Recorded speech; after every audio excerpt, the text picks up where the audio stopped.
Assalamualaikum warahmatullahi wabarakatuh. Selamat pagi mahasiswa yang budiman.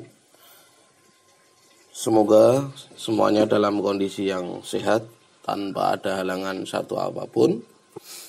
Pada kesempatan ini Pak Jalil ingin menyampaikan materi yang berjudul aliran klasik dalam pendidikan.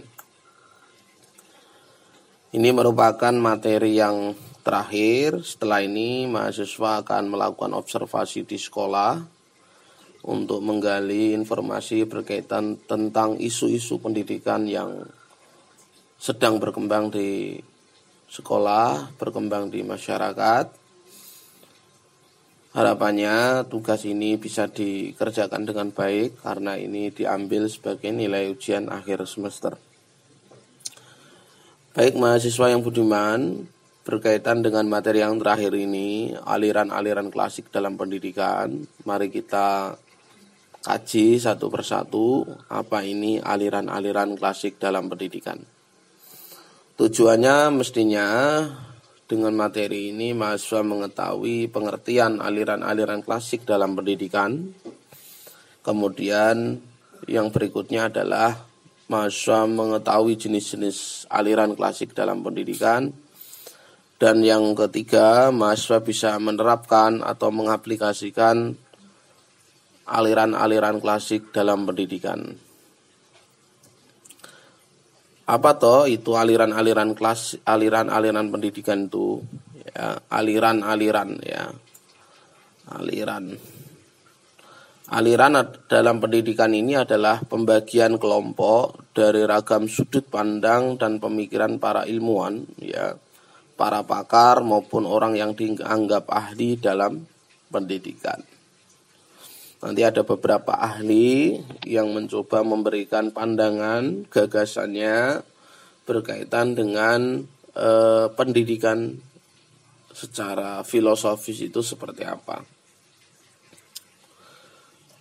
Yang pertama ini ada aliran empirisme ya. Aliran empirisme. Empiris ini artinya kan pengalaman ya. Empirik itu pengalaman. Sesuai artinya nanti mestinya pengetahuan atau keterampilan sikap manusia dalam perkembangannya ini ditentukan oleh pengalaman ya, dunia nyata melalui alat indera. Kalau dalam biologi itu alat indera itu apa aja? Ada mata untuk melihat, ya. Kemudian ada indera pendengaran, ya, yaitu telinga untuk mendengar. Kemudian ada indera pengecap, itu lidah, ya. Kemudian ada indera perasa, ya, ada indera perasa. Indera perasa itu contohnya apa? Lidah ya. Kemudian ada indera penciuman ya, hidung ya. Jadi ada kulit ya, perasa. Terus ada mata, ada telinga, kemudian ada hidung ya. Kemudian ada pengecap lidah, ya, ada 5 indera. Nah, dengan alat indera inilah kita bisa menerima stimulus, ya, menerima rangsang yang berasal dari luar. Ya. Dengan alat indera ini pula ya, yang kemudian akan menyampaikan informasi ya kepada yang namanya sistem saraf pusat itu, yaitu otak ya, yang akan diolah menjadi sebuah informasi ya. Nah, pendidikan menurut aliran empirisme ini yang digagas oleh John Locke ini mengatakan bahwa pendidikan itu semata-mata didapatkan dari pengalaman ya. Jadi pengetahuan, keterampilan dan sikap manusia itu diperoleh dari pengalaman. Nah, pengalaman itu bisa diambil melalui yang namanya alat indera. Jadi segala kecakapan ya, keterampilan dan pengetahuan ini tergantung ditentukan oleh pengalaman ya. Maka ada pepatah mengatakan pengalaman adalah guru yang bijak ya. Pengalaman adalah guru yang bijak. Semakin banyak pengalaman ya, semakin banyak pula ilmu yang dia dapatkan ya. Nah, sedangkan pengalaman ini didapat ya, atau ruangnya dari mana? Yaitu dari lingkungan ya, dari lingkungan. Nah, lingkungan ya, kemarin sudah kita bahas ya, masih ingat ya. Ada lingkungan sekolah, kemudian ada lingkungan keluarga ya, kemudian ada lingkungan organisasi kepemudaan. Dari 3 lingkungan ini, sekolah, keluarga, dan organisasi ini sangat menentukan perkembangan belajar seorang anak. Menurut John Locke ini, pengetahuan, keterampilan dan sikap ya, ini dipengaruhi oleh yang namanya aspek pengalaman yang diperoleh dari lingkungan ya. Jika anak berada di lingkungan baik ya, tentunya anak itu juga akan mendapatkan nilai-nilai pembelajaran yang baik ya. Maka ada pepatah, orang yang dekat dengan minyak wangi ya, maka akan ketularan wanginya ya kan. Makanya sebisa mungkin kita sebagai guru atau sebagai orang tua itu selalu mengingatkan kepada anak agar pintar-pintar bergaul ya, pintar-pintar mencari teman ya, mencari pergaulan. Karena lingkungan masyarakat itu sangat mempengaruhi perkembangan anak ya. Kalau lingkungannya baik ya, tentunya akan berpengaruh terhadap anak ya.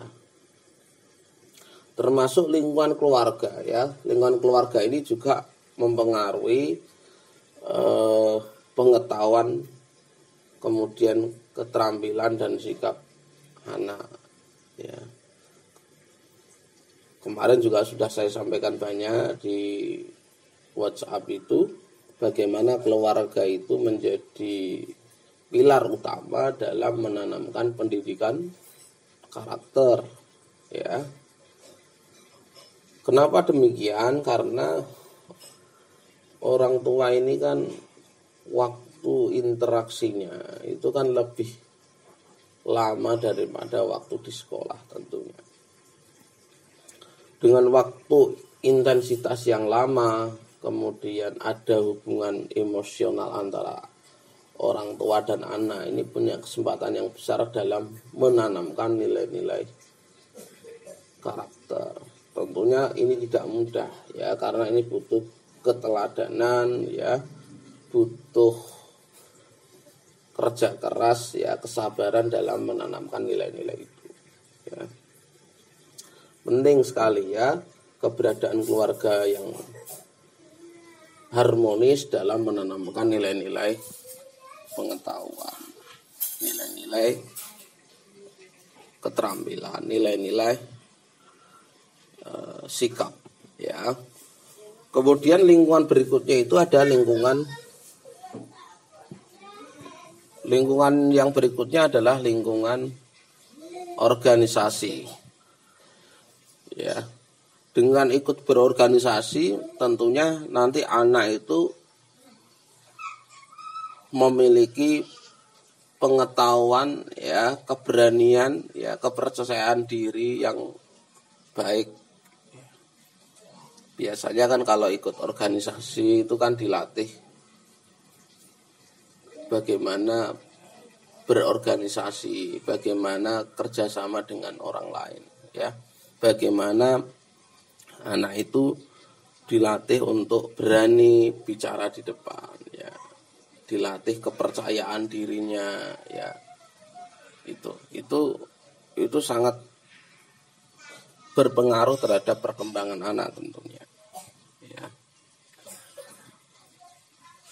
Nah, dari 3 lingkungan ini kalau memang sangat mendukung, ya, ini akan baik bagi perkembangan belajar anak, ya. Ini adalah aliran empirisme. Makanya John Locke itu mengatakan anak itu seperti kertas putih, kertas yang kosong, ya. Jadi nggak ada isinya, putih kosong gitu kan. Nah, bisa berwarna, ya, bisa nanti memiliki penampakan yang indah, pemandangan yang indah kertas itu tergantung lingkungan yang mewarnai, ya. Kalau gambarnya buram, jelek, ya tentunya itu karena pengaruh tadi, lingkungan. Itu menurut aliran empirisme. Jadi perkembangan anak semata-mata dipengaruhi oleh lingkungan. Itu adalah aliran empirisme atau teori tabula rasa itu, ya. Oke. Terus yang berikutnya, aliran yang berikutnya adalah aliran nativisme. Teori ini mengajarkan bahwa anak lahir sudah memiliki pembawaan baik maupun buruk, ya. Perkembangan anak hanya ditentukan oleh pembawaannya sendiri-sendiri, ya, nafsi-nafsi, ya, beda-beda, ya.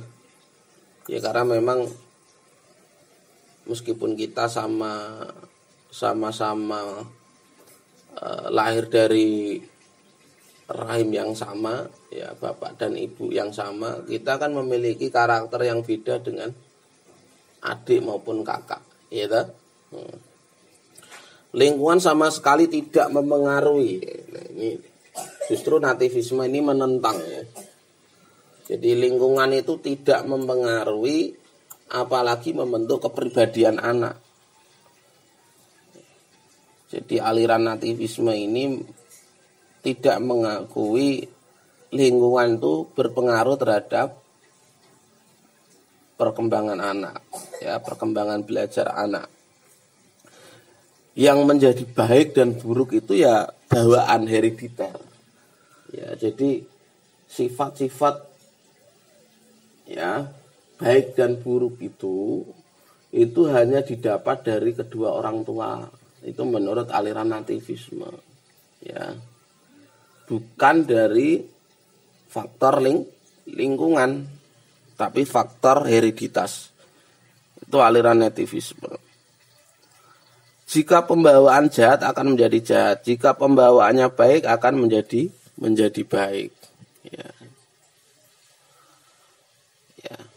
Ini satu sisi memang bisa kita terima, ya. Satu sisi memang bisa kita terima. Tapi sisi lain, ya, itu kita juga mungkin juga tidak terima dengan aliran ini atau tidak setuju dengan aliran ini. Ya, mahasiswa punya kebebasan, ya, terkait pro dan kontra aliran nativisme, termasuk aliran empirik tadi, hanya perkembangan hanya dipengaruhi lingkungan, bukan dipengaruhi oleh keluarga atau hereditas. Aliran nativisme ini juga begitu, ya, sama saja, dia hanya melihat satu faktor saja, yaitu faktor hereditas, ya, keturunan. Namun kalau kita lihat prakteknya di masyarakat, nyatanya demikian, ya. Jadi ketika seseorang ingin mendapatkan keturunan yang baik, ya, mereka dalam pendidikan pranikah itu juga akan menyeleksi ya, seleksi, mencari calon-calon yang terbaik juga. Maka ada filsafat Jawa ya, yang berbunyi bibit, bebet, dan bobot. Ya. Bibit ini artinya kan keturunan ya. Pasti seseorang ingin menikah ya pada umumnya menikah dengan yang keturunan yang baik-baik ya. Kalau dzurriyyah kiai ya ingin menikah dari dzurriyyah kiai juga. Ya, umumnya demikian ya, meskipun cinta itu tidak memandang kasta ya, katanya begitu, itu cinta. Ya kalau memang sudah jodohnya ya apa boleh buat. Ya itu cinta. Tapi ya tadi kadangkala kita melihat ada proses demikian ya. Ketika ingin mendapatkan jodoh terbaik ya, maka dari pihak salah satu orang tuanya itu mesti menyeleksi ya bibitnya itu keturunan baik-baik atau tidak ya. Kemudian yang kedua itu bebet ya, akan menyeleksi bebetnya. Ya, bebet itu dari aspek ekonomi ya. Ekonominya sudah mapan atau belum ya. Makanya kalau laki-laki ketika melamar perempuan itu biasanya yang ditanyakan kerja di mana ya. Kerja di mana itu dari pihak orang tua perempuan ini ingin memastikan bahwa anaknya nanti ketika menikah itu ya hidup berumah tangga itu sudah ada jaminan ya. Kebutuhan ekonominya itu terpenuhi dengan baik ya. Karena ekonomi ini kan jadi salah satu pemicu kadangkala berantaknya rumah tangga ya.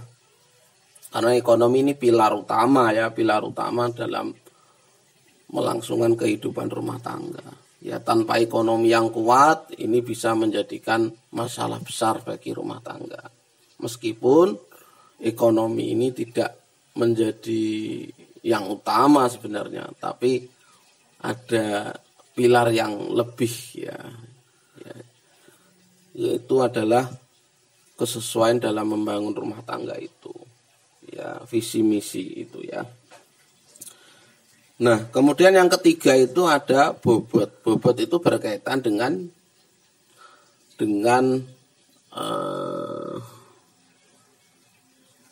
kepribadian ya, karakter ya, perangnya itu bobot. Jadi orang Jawa itu sangat detail ya, berkaitan dengan tadi pentingnya asal usul keluarga ya, ekonomi maupun kepribadian ketika ingin menikahkan anaknya ya.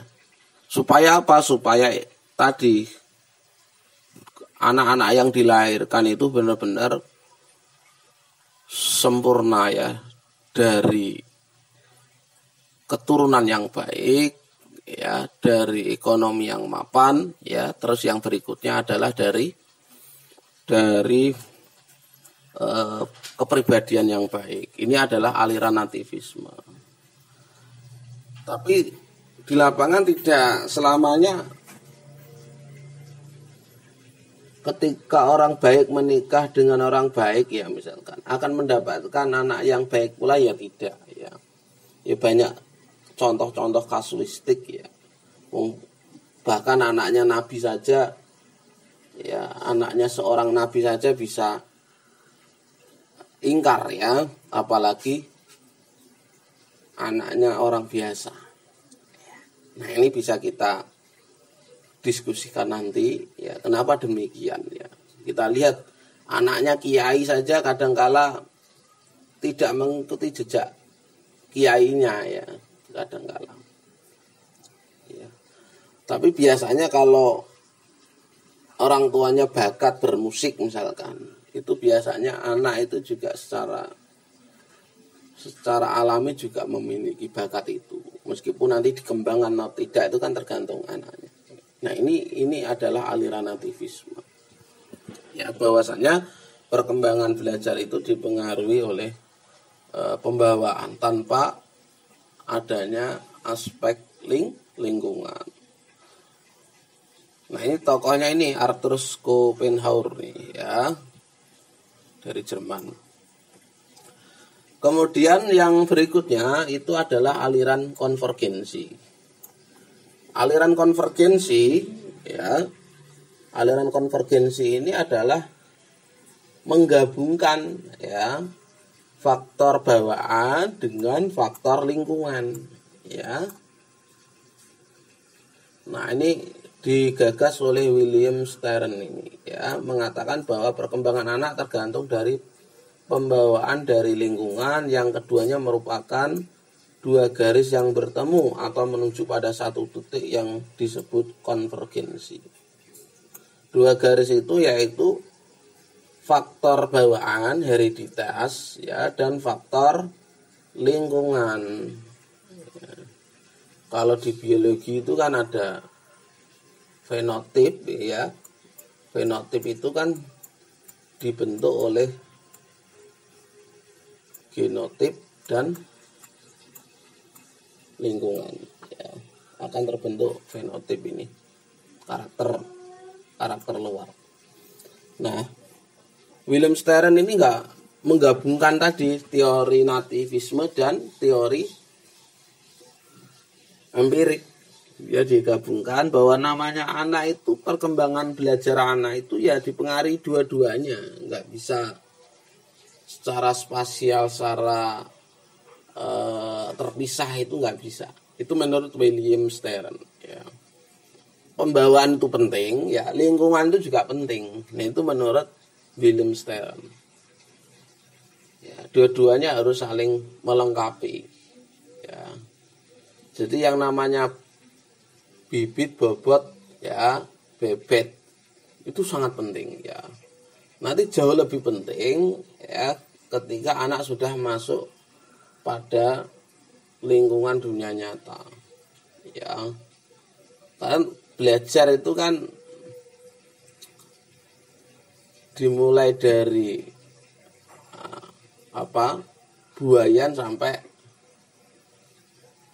sampai mana? Sampai liang lahat itu belajar kan. Dari sejak kecil, dari asuhan orang tua sampai meninggal ya, liang lahat.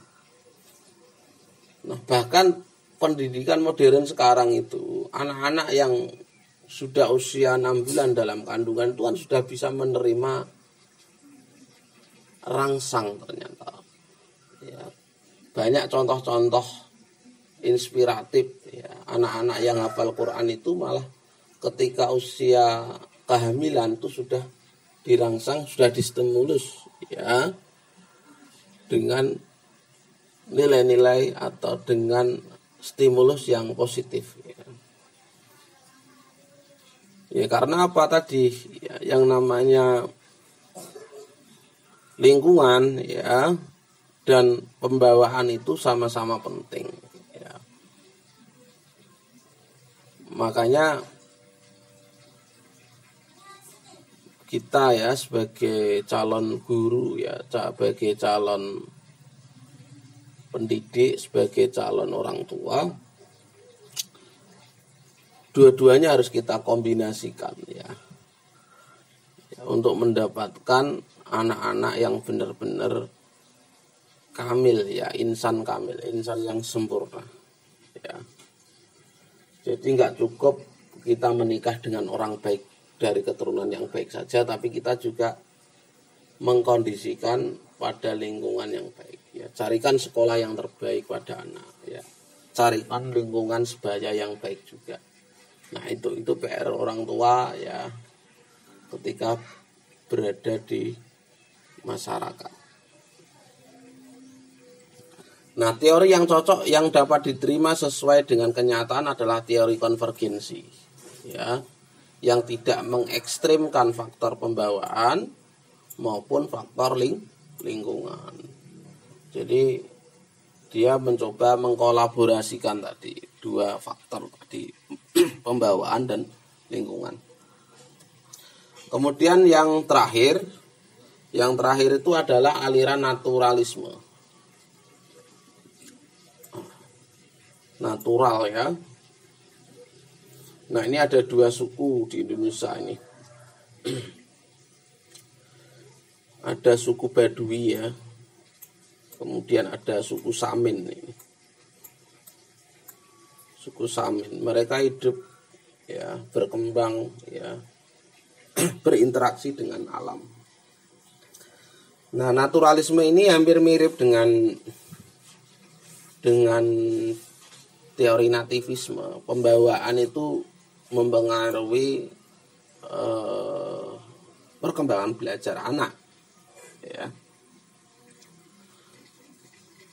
Nah, pembawaan ini akan berkembang ya sesuai dengan lingkungan alami ya, bukan lingkungan yang dibuat-buat. Nah, lingkungan yang dibuat-buat itu ya lingkungan sekolah, itu lingkungan yang dibuat-buat.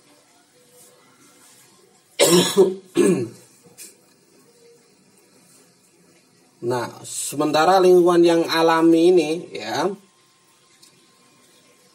jadi membiarkan anak berkembang sesuai dengan pembawaan dengan lingkungan yang tidak dibuat-buat, alami, maka pendidikan yang dimaksud itu berpengaruh positif terhadap perkembangan anak ya. Makanya ada beberapa suku di Indonesia yang masih mempertahankan pendidikan naturalisme ini. Anak itu dibiarkan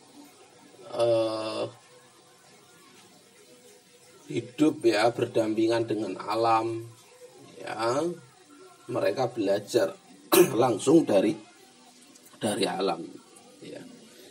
Gigi Rousseau ini ya, ini aliran naturalisme. Nah, sekarang